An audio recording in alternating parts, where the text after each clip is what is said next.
What is up, guys, and welcome back to the channel. So today we received this in-game mail. It was only about 20 minutes ago, actually, talking about Deep Wounds mastery levels. So kind of from the title, you're a little bit skeptic, right? It doesn't say what's changing or being buffed, but they are actually adding a 4th and 5th level to the Deep Wounds mastery, a mastery that at the moment is considered actually a really good mastery. It benefits a good kind of like 30 to 40% of champions in the game. So for those of you who are unfamiliar, Deep Wounds per point increases bleed duration by 0.5 seconds, and also if you have more health points than the opponent, not percentage, actual points, it will instantly deal 0.2% of the opponent's maximum health for each point you have in the Deep Wounds mastery. So now that it's 5 out of 5, it means that you can go up to 2.5 additional seconds on a bleed, and also whenever you strike a bleed, if you have more health than the opponent,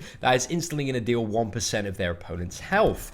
Now, this is pretty crazy on champions like Deadpool X-Force, Black Panther, Wolverine, X-23, Guillotine, champions that pretty much on like every attack or every other attack have a pretty high chance to apply a bleed, and it's also really good for champions that have an exceptionally strong bleed, like Racoon on his level 2, Captain America on his level 2, for actually increasing the duration of that and making the bleed hit a lot harder, because the ticks on my Captain America as level 2, the World War II one, are absolutely insane. It's like 500 to 700 damage per tick, and the fact that now with 2 additional points I can get, you know, 1,000 to 1,400 more damage off that level 2 is pretty good. It's pretty crazy, so it's definitely something that I'm looking at and investigating, you know, what would be the best kind of like substitute of points, kind of looking at my setup. I recently reached level 59 and I put 1 point in courage,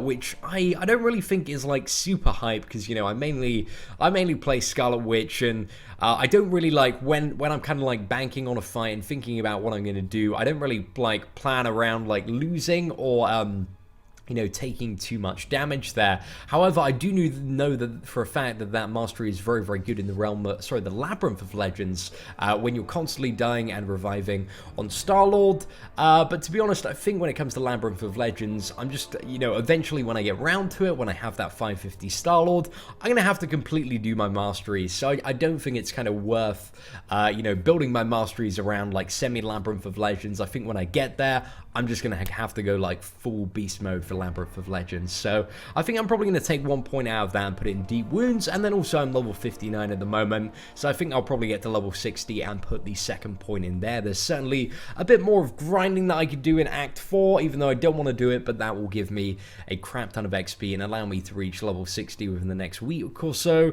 and that is going to take it up to, as I said before, guys, 2.5 additional seconds on your bleed, so that's pretty much like 5 extra ticks, and also 1% maximum health chip off if you have more health than the opponent, which is so ridiculously good for Deadpool X-Force when you are like speed grinding quests. Pretty much every one of his hits is now going to chip off a full 1% of the opponent's health, so that's it's pretty crazy. I really like that. So it's a very unexpected change, but also, guys, I wanted to show you, for those of you who don't have Deep Runes, you know, we'll just like lightly cover some of the champions now and talk about the ones that benefit from it. So Ultron actually gains quite a really good benefit from Deep Wounds. So Ultron on his attacks has a small percentage chance to apply a bleed. Well, it's actually, I think it's about 20%, and when he uses his specials, for every bleed on the target, the damage of his special is increased by 50%, but it consumes the bleed, although his bleed is quite weak, so it doesn't matter. So the main thing that matters when it comes to, you know, playing Ultron is having your bleeds up for as long as possible, so that you can get as many, and then you fire off a level 2 and deal insane damage. Then you also have a champion like Guillotine. Again, also combined with the Despair Mastery, this again provides additional value for that, because your bleeds are going to be longer on the target, you're going to have more debuffs on the target, so you're going to reduce their healing, so it really makes bleed champions even better when it comes to aspects of the game, like Alliance War, where, you know, the healing debuff on a lot of champions is very valuable. Then, of course, you have Guillotine, very strong bleeds on her attacks, so having those last longer is really cool. And then you have like Wolverine, X X-23, really good for that. Of course, as well, I missed out the, oh no, Captain America isn't up there, I haven't sorted it by that, but we also have Rocket Racoon as well, again, as I mentioned before, very strong bleed on his level 2 ability. Old Man Logan has a really nice bleed, especially when he's duped for each charge of pacifism that he has, so that's going to be even more badass. I'm looking forward to playing a bit more around with Old Man Logan. I want to do kind of like an Old Man Logan versus Realm of Legends Winter Soldier, because kind of looking into the champion, it looks like he really shines in fights that are like quite long, because you have more time to kind of build up your charges, go berserk, and deal this insane amount of damage.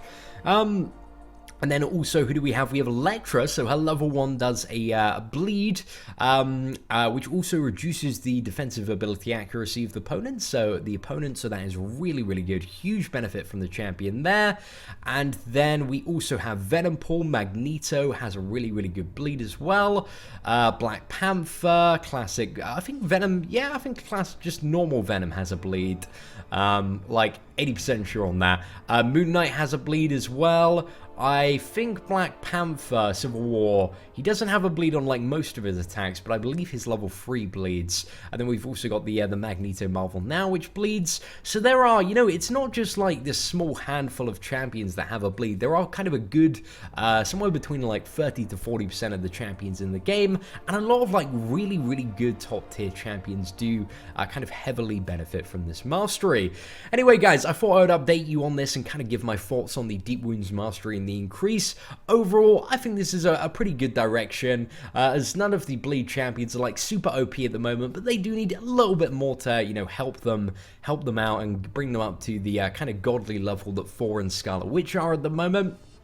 So yeah, guys, I hope you enjoyed this insight and thoughts on the increase to Deep Wounds. If you like the video, guys, feel free to leave a like. If you are new to the channel, so, feel free to hit that subscribe button if you would like to see more awesome Marvel Contest of Champions and iOS gaming content. But also, guys, let me know on your thoughts on the increase to the Deep Wounds mastery in the comments below. Is this something you're going to be going for? Is it something you're going to be avoiding? And yeah, just let me know your thoughts and opinions in the comment section below.